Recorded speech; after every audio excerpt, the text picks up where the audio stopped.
Saúdos, amados irmãos, com a graça e a paz de nosso Senhor Jesus Cristo, sejam muito bem-vindos ao canal Cristo Exaltado. Eu sou o professor Marconi Santos.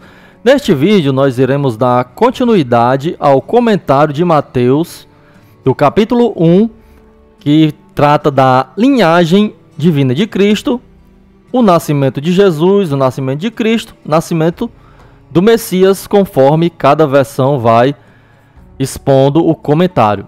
Recomendamos que você ouça Mateus capítulo 1, do verso 18 ao 25, no cardzinho que eu vou deixar em cima da Bíblia King James, onde você pode estar ouvindo e assistindo os versículos em tela. E não se esqueça de deixar seu like, se inscrever no canal para estar acompanhando mais vídeos como esse e compartilhar com seus amigos interessados a estes assuntos. Comentário de Biacon, Mateus a Lucas. Nós iremos ver um comentário complementar daquilo que não foi visto na obra anterior. O nascimento de Jesus. Plumer comenta: os dois relatos estão em conformidade um com o outro, não apenas quanto ao fato principal do nascimento de uma virgem, mas também quanto ao modo como ele ocorreu, por ter sido realizado pela ação do Espírito Santo. Ele prossegue enumerando outros 4 pontos de concordância que representam sinais adicionais de realidade histórica. Primeiro, quando a vontade divina revelada a José e Maria, eles estavam desposados um com o outro.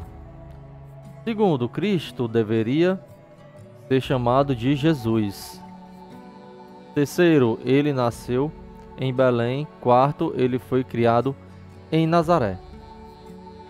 Comentário bíblico de Biacon, Mateus e Lucas, página 25. A história do nascimento de Jesus é contada com grande beleza e delicadeza. Maria estava desposada de José, possivelmente prometida em casamento ou noiva. Poderiam aparecer termos e expressões mais atuais. O verbo grego é empregado apenas aqui em Lucas, capítulo 1, verso 27, capítulo 2, verso 5. Isso significa prometer em casamento, desposar. Amit e Gingrich dizem que em voz passiva a expressão denota estar prometida em casamento ou ficar noiva. Mas deve ser lembrado que entre os judeus a quebra de um noivado exigiu divórcio formal. Edersheim diz que o relacionamento de jovens noivos era tão sagrado que qualquer violação seria considerada um adultério. O compromisso não poderia ser dissolvido, exceto como depois do casamento pelo divórcio normal. Antes que eles estivessem casados ou tivessem alguma relação conjugal, Maria achou-se ter concebido do Espírito Santo. Assim, Mateus confirma o relato mais completo em Lucas, no capítulo 1, verso 35. Comentário bíblico de Biacon, Mateus e Lucas, a Lucas, página 25. Isso representou um problema sério para José. Por ser um homem justo ou honrado, ele não achava que conseguiria prosseguir com os seus planos de casamento. Mas por ser um homem misericordioso, que amava profundamente a Maria, ele a não queria inflamar. Isto é, expô-la à vergonha. Então ele decidiu divorciar-se dela secretamente, ou seja, em particular. Tudo o que precisava era a presença de 2 testemunhas. Não se tratava necessariamente de um caso de justiça. Pode parecer estranho que José fosse chamado seu marido, mas Emneile explica o fato assim: depois do noivado, mas antes do casamento. O homem era legalmente o marido. Conferir Gênesis capítulo 29, verso 21 e Deuteronômios capítulo 22, verso 23. Consequentemente, um cancelamento informal do noivado era impossível. O homem deveria dar à mulher um documento por escrito e pagar uma multa. Enquanto José estava considerando seu problema, um anjo, e não o anjo, lhe apareceu em sonhos. O mensageiro celestial o chamou de José, filho de Davi. Foi isso o que deu a Jesus o direito legal ao trono de Davi. José recebeu a garantia de que não precisava temer receber Maria como sua mulher, porque a sua concepção era do Espírito Santo. Assim, a anunciação foi feita a José e também a Maria. Ela precisava disso para ser poupada da terrível perplexidade sobre a sua condição de grávida. Ele precisava disso para ser poupado do sentimento de que Maria pudesse ter sido infiel. José foi informado de que o filho que ia nascer deveria ser chamado Jesus. Jeová é a salvação, pois ele iria salvar o seu povo dos seus pecados. A salvação era em primeiro lugar para os judeus, seu povo, e a seguir para todo o mundo. Lucas capítulo 2, verso 32. E a missão do nosso Senhor não era predominantemente social, política nem física, mas sim moral e espiritual. Ele veio para aniquilar o pecado. Hebreus capítulo 9, verso 26. Para salvar do pecado e não no pecado. Comentário bíblico de Biacon, Mateus a Lucas, página 25. O significado e a importância da linguagem são bem destacados por Plumer. Ele afirma que o uso do verbo no imperfeito é contrário à tradição da virgindade perpétua de Maria. E o uso do aoristo implica que ela teve filhos com ele posteriormente. Ainda assim, o imperfeito traz esta implicação de maneira ainda mais forte. Esta é a visão bastante razoável sobre o tema. G. Campbell Morgan encontra neste parágrafo duas palavras proféticas. Comentário bíblico de Biacon, Mateus a Lucas, página 20.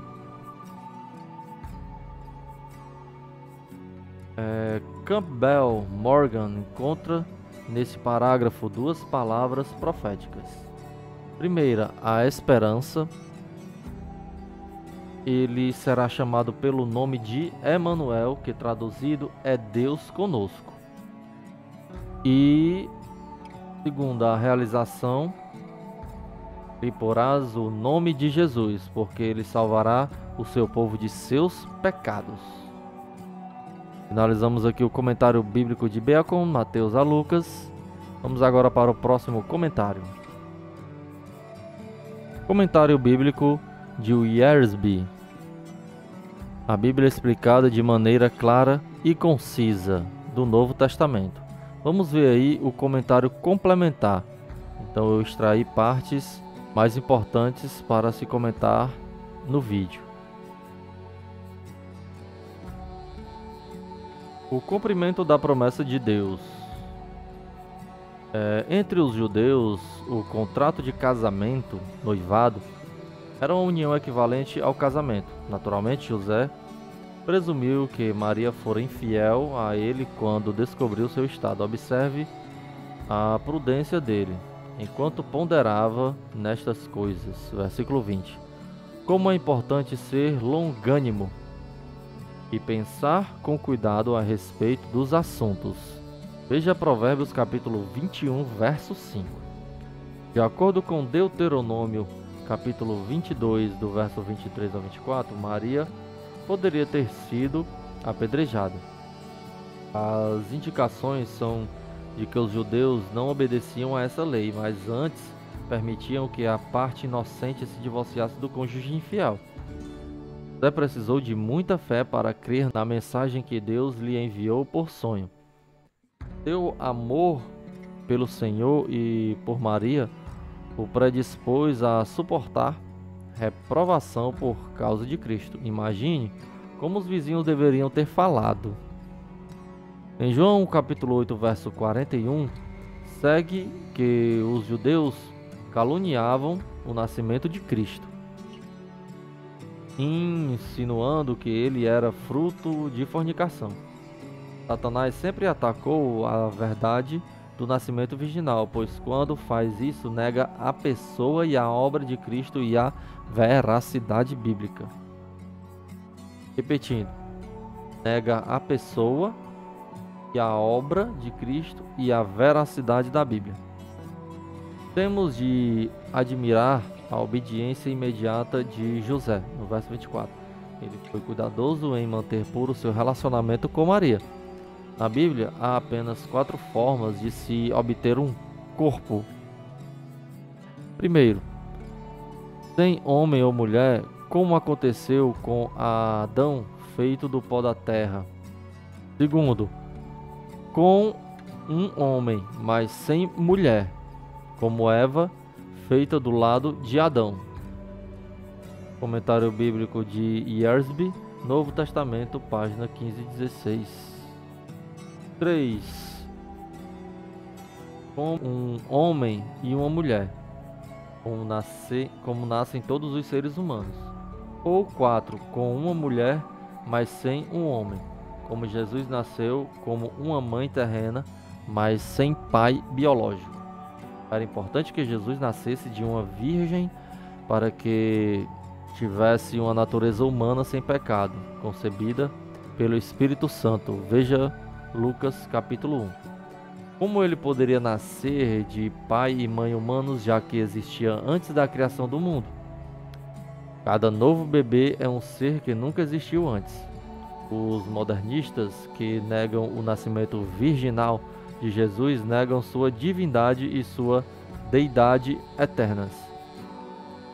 Ele é Deus ou um impostor? O verbo favorito de Mateus é cumprir, verso 22. Ele usa mais de uma dezena de vezes no mais variados tempos verbais, a fim de provar que Jesus cumpriu as profecias das Escrituras do Antigo Testamento. Comentário bíblico de Yersby, Novo Testamento, página 15 e 16. Agora para a próxima obra. Comentário bíblico de Matthew, Novo Testamento, Mateus a João. Queremos ver apenas trechos complementares do comentário do nascimento de Cristo. O nascimento de Cristo. O mistério da encarnação de Cristo deve ser venerado e não visto como curiosidade, senão conhecermos o caminho do Espírito na formação das pessoas comuns, nem como os ossos são formados no útero daquela que está grávida. Eclesiastes capítulo 11, verso 5. Muito menos sabemos como o bendito Jesus foi formado no ventre da Virgem bendita. Quando Davi se admira de como ele próprio foi feito em segredo e curiosamente formado. Salmo capítulo 139, do verso 13 ao 16. Parece que ele está falando no espírito da encarnação de Cristo. Algumas circunstâncias presentes no nascimento de Cristo que encontramos aqui não constam na versão de Lucas, embora o evento seja mais amplamente descrito por este evangelista. O casamento de Maria com José. Lemos sobre um homem que desposou uma mulher e não a recebeu. Deuteronômios capítulo 20, verso 7. Cristo nasceu de uma virgem, mas uma virgem compromissada. Um dos antigos diz: seria melhor que perguntassem se este não era o filho do carpinteiro, do que não é este o filho da meretriz? Alguns pensam que José era então viúvo. E aqueles que são chamados de irmãos de Cristo, capítulo 3, verso 55, eram filhos de José com uma esposa anterior. Esta é uma conjectura de muitos dos antigos. José era um homem justo, ela uma mulher virtuosa. Aqueles que são crentes não devem se juntar de forma desigual com os não crentes, mas que se permita aos que são religiosos escolherem se casar com aqueles que também o são, já que eles esperam o conforto de tal relacionamento e neste a bênção de Deus sobre eles.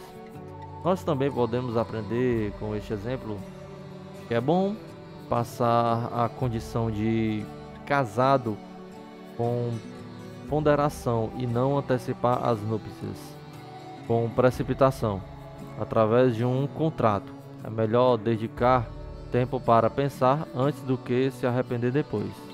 Nós também podemos aprender com este exemplo que é bom passar a condição de casado com ponderação e não antecipar as núpcias com precipitação através de um contrato. É melhor dedicar tempo para pensar antes do que se arrepender depois. Comentário bíblico de Matthew, Novo Testamento, página 40, 50. Sua gestação da semente prometida, o casamento foi postergado para tanto tempo depois do contrato que ela ficou grávida antes de chegar o momento da celebração do casamento. Embora o contrato já tivesse sido celebrado antes de ela conceber, provavelmente foi depois do retorno de Maria da casa de sua irmã Isabel, com quem permaneceu 3 meses. Lucas capítulo 1, do verso 56. José percebeu que ela estava grávida e ela não negou isso. Observe que as outras pessoas notaram aqueles em quem Cristo é formado. A obra de Deus na vida de cada pessoa se torna patente. Assim sendo, nós bem podemos imaginar que perplexidade isto poderia legitimamente causar à bendita Virgem. Ela mesma conhecia o divino progenitor dessa concepção, mas como ela poderia provar isso? Ela seria tratada como uma prostituta. Comentário de Matthew, Novo Testamento, página 40 e 50. A perplexidade de José e sua preocupação sobre o que fazer neste caso, considere o extremismo que ele pensou evitar. Não estava disposto a torná-la um exemplo público. Ele podia ter feito isso, pois pela lei, uma virgem comprometida, se procedesse como prostituta, seria apedrejada até a morte. Deuteronômio capítulo 22, do verso 23 e 24. Mas ele não desejava usar a lei contra ela. Se ela fosse culpada, o que até agora não se sabia, não seria conhecido através dele. Quão diferente era o ânimo mostrado por José em relação ao de Judá, que em um caso semelhante, apressadamente proferiu aquela sentença severa: tirai-a fora para que seja queimada. Gênesis capítulo 38, verso 24. Comentário de Matthew, Novo Testamento, página 40 a 50. A libertação de José dessa perplexidade por um mensageiro enviado do céu, versículo 20 e 22. Enquanto ele pensava nessas coisas e não sabia o que decidir, Deus graciosamente indicou-lhe o que fazer, facilitando-lhe as coisas. A mensagem foi enviada a José através de um anjo do Senhor, provavelmente o mesmo anjo que levou a Maria a notícia da concepção, o anjo Gabriel. Este anjo apareceu a José em um sonho quando ele estava dormindo, da maneira como Deus algumas vezes falou aos patriarcas. Agora, José é orientado aqui a prosseguir com seu casamento. O anjo o chama José, filho de Davi. Ele o lembra de sua relação com Davi para que possa estar preparado para receber esta surpreendente capacidade de entendimento de sua relação com o Messias. Todos sabiam que seria uma descendente de Davi. Não temas receber a Maria, tua mulher. Assim, isso pode ser entendido. José, suspeitando que ela estava grávida devido à prostituição, temia aceitá-la com receio de que colocasse sobre si mesmo a culpa ou a acusação. Talvez Maria tivesse lhe dito que havia engravidado pelo Espírito Santo, e talvez ele tinha ouvido o que Isabel disse a ela. Lucas capítulo 1, verso 43, quando a chamou de a mãe do seu Senhor. Ele está tão longe do risco de compartilhar a impureza ao casar-se com ela, que com isso compartilhará a maior honra possível. Duas coisas lhe são ditas: que ela tinha concebido pelo poder do Espírito Santo e não pela força da natureza. O Espírito Santo que criou o mundo gerou nela agora o Salvador do mundo e preparou para ele um corpo como lhe fora prometido quando ele disse: corpo me preparaste. Hebreus capítulo 10, 5, verso 5. Comentário bíblico de Matthew, Novo Testamento, página 40 a 50. Desse modo é dito que ele nasceu de uma mulher, Gálatas capítulo 4, verso 4, e além disso ele é, segundo Adão, que é o Senhor do céu, ele é o Filho de Deus e mesmo assim compartilha a essência de sua mãe ao ser chamado de fruto do ventre, Lucas capítulo 1, verso 42. Era necessário que sua concepção fosse diferente da normal, para que assim ele compartilhasse da natureza humana, e mesmo assim pudesse escapar da corrupção e da contaminação desta, não ser concebido e formado na iniquidade. Histórias nos contam sobre algumas mulheres que em vão fingiram ter concebido por um poder divino, como a mãe de Alexandre, mas nenhuma realmente o fez, exceto a mãe de nosso Senhor. Seu nome, por isso, como em outras situações, é maravilhoso. Que ela daria à luz ao Salvador do mundo, verso 21. Ela daria à luz um filho, e que ele foi declarado. Pelo nome que deveria ser dado ao seu filho, lhe porás o nome de Jesus.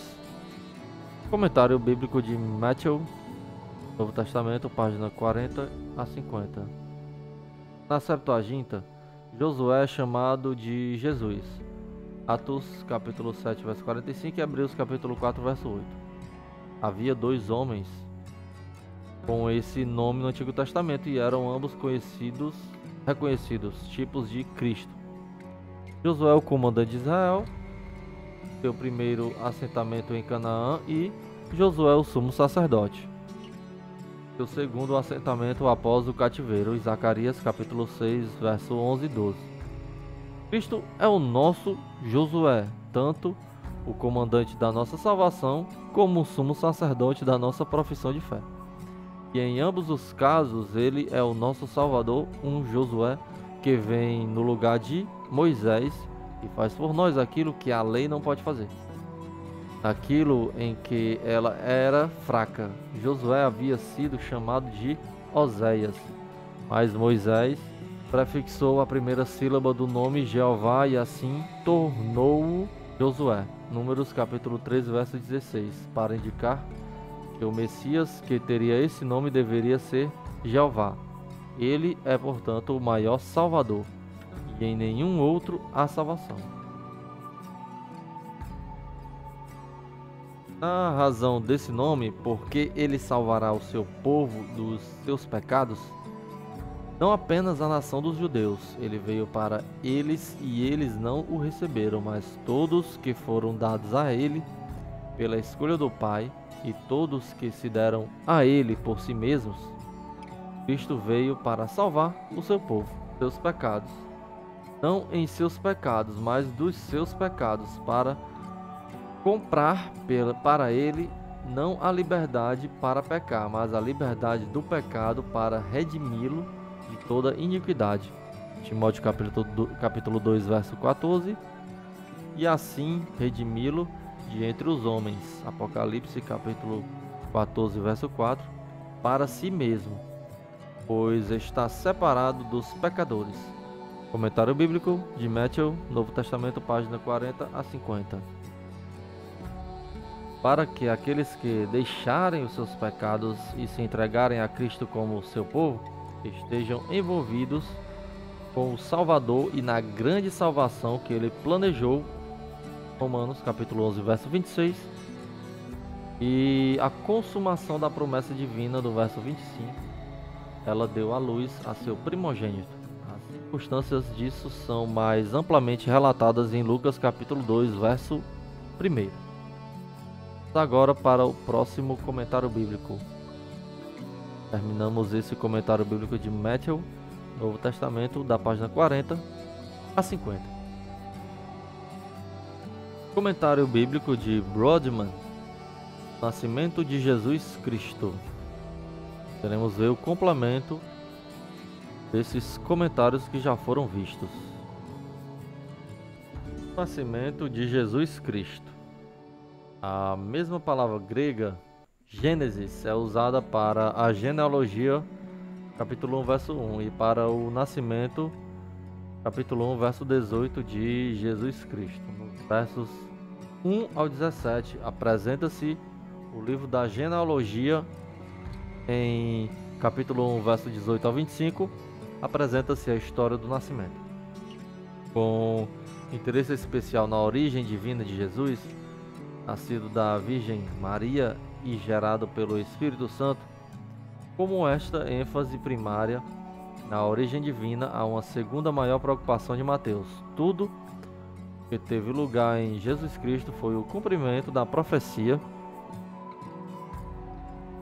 como ela é encontrada nas Escrituras, no verso 22. Jesus Cristo é Emanuel, Deus conosco, no verso 23. E o nome Jesus indica o seu propósito de vir para nos salvar de nossos pecados. Verso 21. Mateus e Lucas, no capítulo 1, do verso 26 ao 38, apresentam semelhantemente a história do nascimento virginal de Jesus.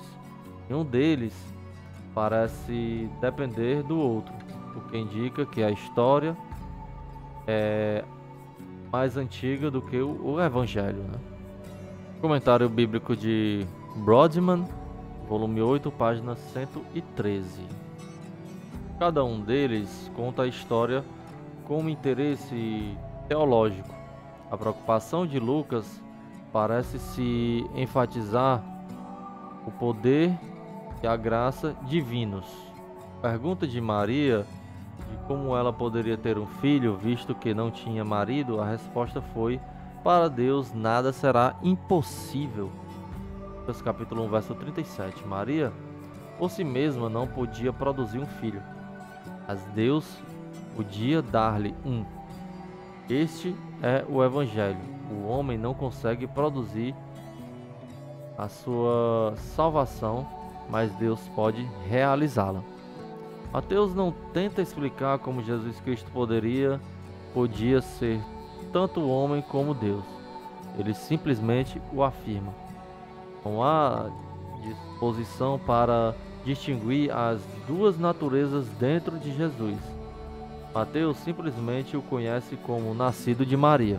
Capítulo 1, verso 16. Ele conhece Jesus como verdadeiro homem e não aparente, docético. Docético é antecedente ao gnosticismo. Acreditavam que o corpo de Jesus Cristo era uma ilusão e que sua crucificação teria sido apenas aparente. Fonte Wikipédia. O nome Emanuel não reaparece em Mateus, mas O equivalente aparece no último versículo do Evangelho. E eis que estou convosco todos os dias até a consumação dos séculos. Capítulo 28, verso 20. Embora diversos em antecedentes e em natureza, como são o Emanuel de Mateus e o Logos de João, ambos fazem as mesmas reivindicações básicas de próprio Deus está de maneira peculiar presente em Jesus Cristo. Comentário bíblico de Brodman, verso 8, página 113. A palavra de Kaios pode significar justo ou reto. Mencionado anteriormente, a intenção deve-se entender que José queria tratar Maria de maneira justa. Embora Mateus apresente Jesus como tendo nascido de virgem e a ênfase sobre o fato de que ele foi concebido pelo Espírito Santo, ele não faz a divindade de Jesus depender do fato de que ele era filho de Maria, mas sim do Espírito Santo. Depois de Mateus e Lucas, a referência seguinte, pesquisável, entra em Inácio de Antioquia, e a sua preocupação foi refutar as opiniões docéticas e gnósticas, enfatizando a realidade humana e carnal do nascimento de Jesus. O nascimento virginal não tem a pretensão de explicar o fato de Jesus não ter tido pecado. Significativamente e precisamente em Mateus e em Lucas, onde aparece a história do nascimento virginal, que a atenção mais direta é dedicada às tentações de Jesus. 2 versículos de Marcos acerca das tentações de Jesus no deserto, Marcos capítulo 1, verso 12 ao 13, são consideravelmente expandidos por Mateus no capítulo 4, verso 1 ao 11 e por Lucas no capítulo 4, do verso 1 ao 13. Ambos apresentam Jesus como tendo sido severamente tentado e ambos atribuem à sua própria decisão a sua completa vitória sobre a tentação. Eles acreditam a Jesus e não a Maria a vitória sobre o pecado. Ideias posteriores de que o pecado é transmitido pelo progenitor masculino e através do sexo são estranhas à intenção de Mateus e contradizem o ponto de vista bíblico acerca da criação, do sexo e do pecado. O pecado pertence à escolha pessoal, moral, e não à biologia. Nem o pecado nem a salvação são transmitidos biologicamente. As ideias gnósticas, que interpretam o nascimento virginal como a maneira de Deus vencer a natureza pecaminosa, e especulações acerca da Imaculada Concepção ou Conceição e Virgindade Perpétua de Maria, são procedentes de escritos do segundo século, como o Proto-Evangelho de Tiago, que é apócrifo e não ao Novo Testamento. O fato de Jesus não ter tido um pai humano pertence à escolha divina e não aos problemas gnósticos acerca de sexo. Comentário bíblico de Brodman, volume 8, página 113. Agora para o próximo comentário bíblico. Mateus, introdução e comentário. RVG Tasker. Série Cultura Bíblica, Vida Nova. Vamos aí aos comentários complementares. Nascimento do Messias. No capítulo 19, a anotação mais antiga, Deigmatsai, significa simplesmente expor ou publicar. No capítulo 20, receber é a tradução de Paralabai, que significa tomar a seu lado, e portanto receber em casa. No verso 21, há um jogo com as palavras Yeshua, Jesus, Yoshua, ele salvará. Isso pode ser transmitido na tradução somente pela inserção da palavra Salvador após a palavra Jesus. A palavra Laos, povo, é frequentemente usada em Mateus para designar o povo de Deus. É dela que se deriva nossa palavra laicado. Verso 22, esta é a primeira vez que ocorre a fórmula escolhida pelo evangelista para introduzir passagens do Antigo Testamento, usadas como comentário à sua narrativa. Segue-se aí as passagens. Capítulo 23, Mateus, introdução e comentário, página 26 a 29. No capítulo 23, o original hebraico diz: ela chamará. Isto é, a mulher que seria a mãe da criança. A Septuaginta diz: tu chamarás. Isto é, o pai da criança. Mateus diz: ele será chamado. Estando oculto o sujeito da frase, o que é típico das línguas semíticas, significando eles o chamarão. Próximo livro. Mateus, introdução e comentário, página 26 a 29. Comentário do Novo Testamento. Mateus, volume 1, segunda edição. William Hendrickson. Comentário complementar.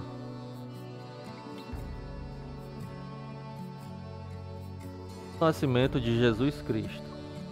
O conteúdo dessa revelação angélica deve ter sido o seguinte: fui assustador, porque a parte da revelação especial, a ideia de um nascimento virginal, não se encontra em lugar algum na literatura judaica antiga.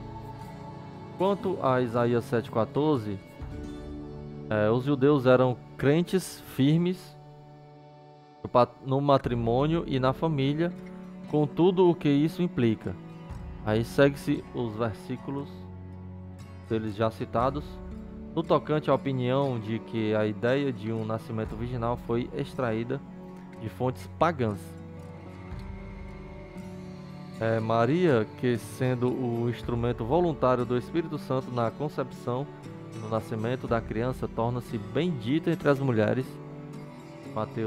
Conferir Mateus capítulo 1, verso 21, com Lucas capítulo 1, verso 42. E José, que tal como Maria, Lucas capítulo 1, verso 31, recebe ordem de dar nome ao menino. Então, comentário Novo Testamento de Mateus, volume 1, páginas 186 a 209. Então, vamos para a próxima obra. Comentário histórico cultural da Bíblia Novo Testamento, de Craig S. Kenner, Vida Nova. Então, vamos ao comentário. O nascimento de Jesus Cristo. Os antigos biógrafos frequentemente incluíam histórias sobre acontecimentos especiais no nascimento ou na criação do biografado. Às vezes chegavam a louvar aspectos milagrosos do nascimento da pessoa. Todavia, não há nenhum paralelo semelhante ao nascimento virginal. Os gregos contavam histórias em que deuses engravidavam mulheres, mas o texto bíblico indica que a concepção de Maria não foi resultado de relação sexual. O Antigo Testamento, assim como a tradição judaica, não atribui características sexuais a Deus.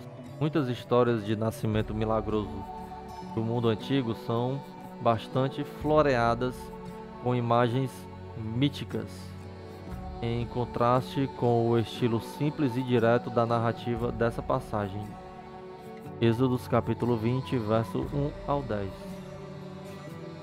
Na época, o noivado eruzim representava um vínculo mais forte do que a maioria dos compromissos equivalentes no mundo ocidental de hoje. Comentário histórico cultural da Bíblia Novo Testamento, página 48, 49. Se José seguiu a tradição que aconteceu teria de pagar um valor à noiva, e ao menos parte dele seria oferecida durante o noivado.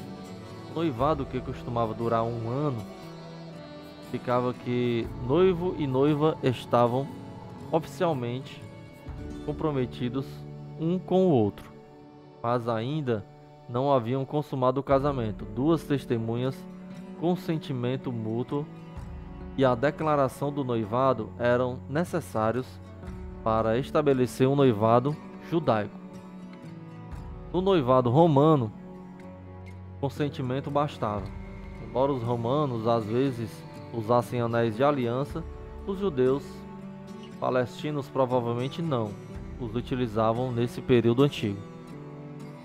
Comentário histórico-cultural da Bíblia Novo Testamento, página 48 e 49. Talvez Maria tivesse entre 12 e 14 anos, ou até 16. Caso fosse o primeiro casamento de José, ele deveria ter entre 18 e 20 anos, a idade ideal para um homem se casar, segundo os rabinos posteriores. É provável também que o casamento tenha sido arranjado por seus pais com o consentimento de Maria e José. Tradições posteriores seguem que momentos a sós dos noivos eram permitidos na Judéia, mas mal vistos com maus olhos na Galiléia. Portanto, é bem provável que Maria e José não tenham desfrutado de nenhum momento sozinhos até esta etapa da narrativa. O vínculo estabelecido pelo noivado era tão forte que, se o noivo de uma mulher morria, ela era considerada viúva. O noivado só poderia ser interrompido pelo divórcio, mas seria difícil para uma mulher com filho divorciada por sua infidelidade achar outro marido, o que a deixava sem meios de se sustentar caso seus pais morressem. Comentário histórico-cultural da Bíblia Novo Testamento, página 48 e 49. Além disso, a infidelidade da noiva trazia desonra ao homem a quem estava prometida. O marido podia se divorciar publicamente da mulher diante de um juiz que a acusasse de uma violação. Nesse caso, ele podia se separar dela em público, reaver o valor do dote e adquirir algum bem que a noiva tivesse recebido do próprio pai para o casamento. Como os divórcios podiam ser efetuados mediante um simples documento e duas testemunhas, José poderia se divorciar de Maria sem tornar a vergonha dela ainda mais pública. A tradição rabínica posterior afirma que Maria teve relações sexuais com outro homem, mas o fato de José haver se casado com ela, verso 24, demonstra que ele não acreditava ter sido isso o que ocorrera. No Antigo Testamento, era comum os anjos transmitirem mensagens em sonhos. Na literatura grega, pessoas que já haviam morrido, bem como os deuses pagãos, muitas vezes traziam mensagens, mas isso não ocorre em parte alguma da Bíblia. Para a História Cultural da Bíblia Novo Testamento, página 48 e 49. O Antigo Testamento, de fato, menciona especialistas em interpretar sonhos, como Daniel e José, filho de Jacó. A maioria das histórias desse ponto em Mateus 1 até o fim de Mateus 2 envolve algum tipo de orientação sobrenatural, sejam sonhos, seja a estrela. O nome Jesus, em aramaico Yeshua, em grego Jesus, significa em hebraico Deus é a salvação. Pais, com frequência, pretendiam que o nome dado aos filhos tivesse algum significado, mas quando Deus dava o nome, este tinha sentido e importância especiais. O Antigo Testamento ensinava que o povo de Deus seria salvo no tempo do Messias, e os leitores judeus do primeiro século teriam entendido que o significado dessa salvação era mais abrangente que apenas o perdão pessoal. Oravam pelo dia em que Deus libertaria seu povo das consequências de seus pecados, do jugo imposto por seus inimigos, Muitos acreditavam que essa libertação ocorreria quando todo o povo convertesse e se voltasse a Deus de todo o coração. O propósito de libertar seu povo do pecado pessoal e assim do juízo decorrente dele. Comentário histórico-cultural da Bíblia Novo Testamento, página 48 e 49. Mateus cita Isaías 7,14 e demonstra profundo conhecimento do contexto da passagem. Texto: a Síria afastaria Israel e Arã, Síria, antes que o filho prometido crescesse. Isaías capítulo 7, verso 14 ao 17. Filho, portanto, parece referir ao descendente do próprio Isaías. Isaías capítulo 8, verso 3 e 4. Entretanto, os nomes de todos os filhos de Isaías eram designados como sinais que apontavam para os eventos significativos posteriores a eles. Capítulo 1, verso 18. E para quem apontaria o nome Emanuel, ou Deus conosco? Capítulo 7, 14. Senão para o filho de Davi, apropriadamente chamado Deus Forte. Capítulo 9, verso 6. Conferir capítulo 10, verso 21 e capítulo 11, verso 1. José age como os homens e as mulheres do Antigo Testamento que obedeceram ao chamado de Deus. Isso contrariava o senso comum. O casamento consistia em aliança que começava com o noivado. O contrato de casamento também envolvia uma transação monetária entre as famílias, celebração e consumação, a qual ratificava o casamento e ocorria em geral no primeiro dia do banquete das bodas, que durava uma semana. Nesta passagem, José se casa oficialmente com Maria, mas abstém-se ao casamento até o nascimento de Jesus. Ele se abstém mesmo que ela pudesse ter provado sua virgindade na noite de núpcias. Dessa forma, não só a concepção, mas também o nascimento de Jesus é virginal. Capítulo 1, verso 23. Comentário histórico-cultural da Bíblia Novo Testamento, página 48 e 49. Os recém-casados muitas vezes viviam em cômodos muito pequenos. Para os mestres judeus, os homens deveriam casar cedo, conseguiam resistir à tentação. Muitos, inclusive, culpavam a cabeça descoberta das mulheres de induzir a lascívia. Ao viver com Maria e autocontrole, José se torna assim um exemplo notável de pureza sexual. Só até aqui, comentário histórico-cultural da Bíblia Novo Testamento. Demais comentários já foram contemplados anteriormente. Vamos para a próxima e última obra. Comentário do uso do Antigo Testamento no Novo Testamento. G.K. Beale e D.A. Carson. Então vamos aí extrair os comentários comparados com o Antigo Testamento, complementares ao que já vimos. Nascimento de Jesus Cristo. A seção de Mateus, capítulo 1, verso 18, ao capítulo 2, verso 23, contém a narrativa de Mateus a respeito da primeira infância de Cristo, amparada por 5 textos do Antigo Testamento. A escolha das informações nesse trecho é inteiramente dita por essas citações. Nesse primeiro parágrafo, isso se estende até mesmo às palavras de capítulo 1, verso 18, achou-se grávida, capítulo 1, verso 20, eis que, e capítulo 1, verso 21, ela dará à luz um filho. Todas extraídas diretamente da citação de Isaías, capítulo 7, verso 14, feita em capítulo 1, verso 23. Promessas semelhantes em Gênesis, capítulo 16, verso 11 e capítulo 17, verso 19.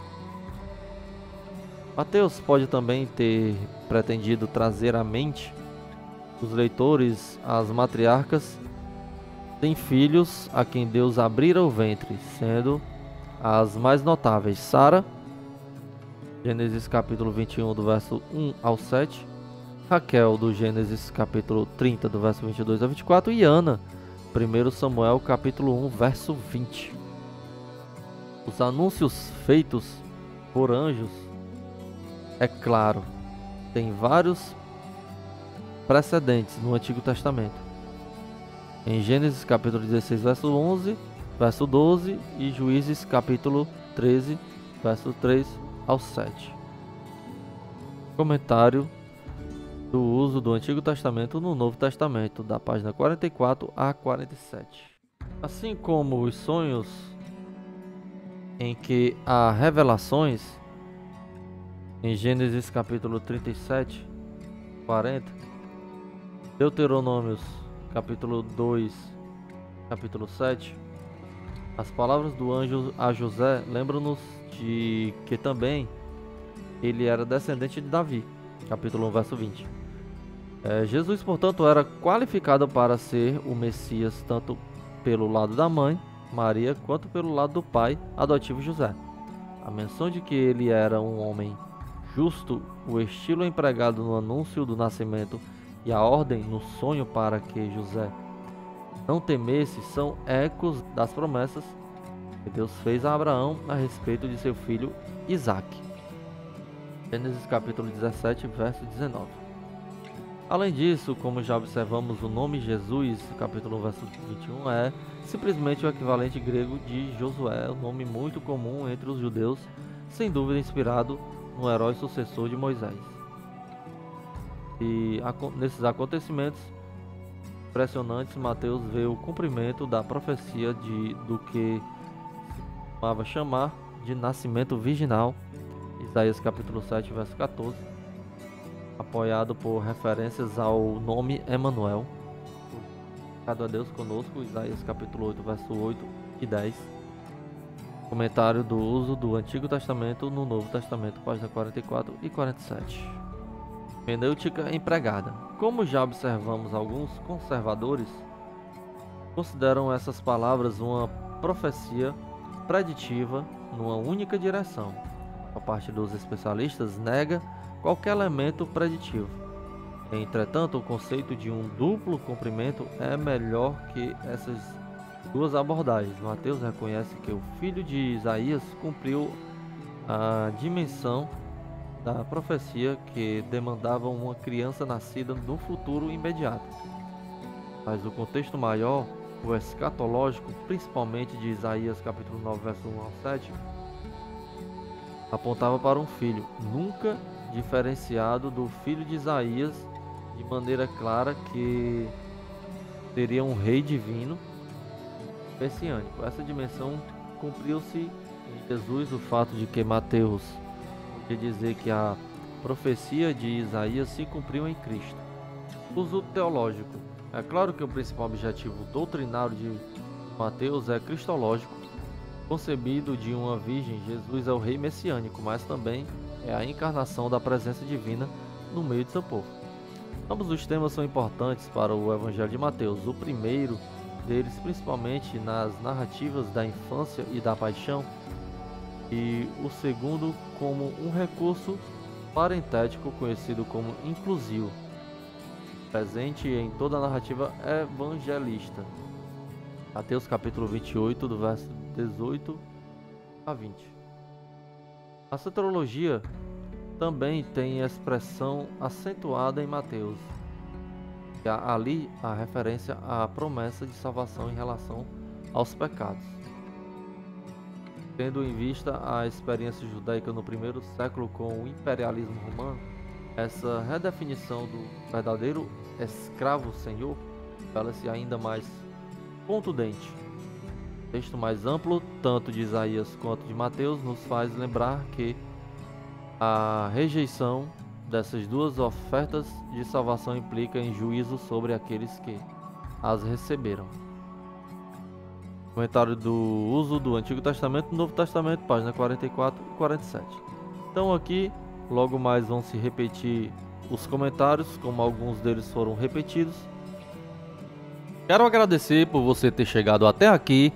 Não se esqueça de se inscrever no canal e deixar o seu like para que o YouTube reconheça esse vídeo como conteúdo relevante. Não se esqueça de compartilhar com seus amigos e pessoas interessadas em estudo bíblico da Palavra de Deus.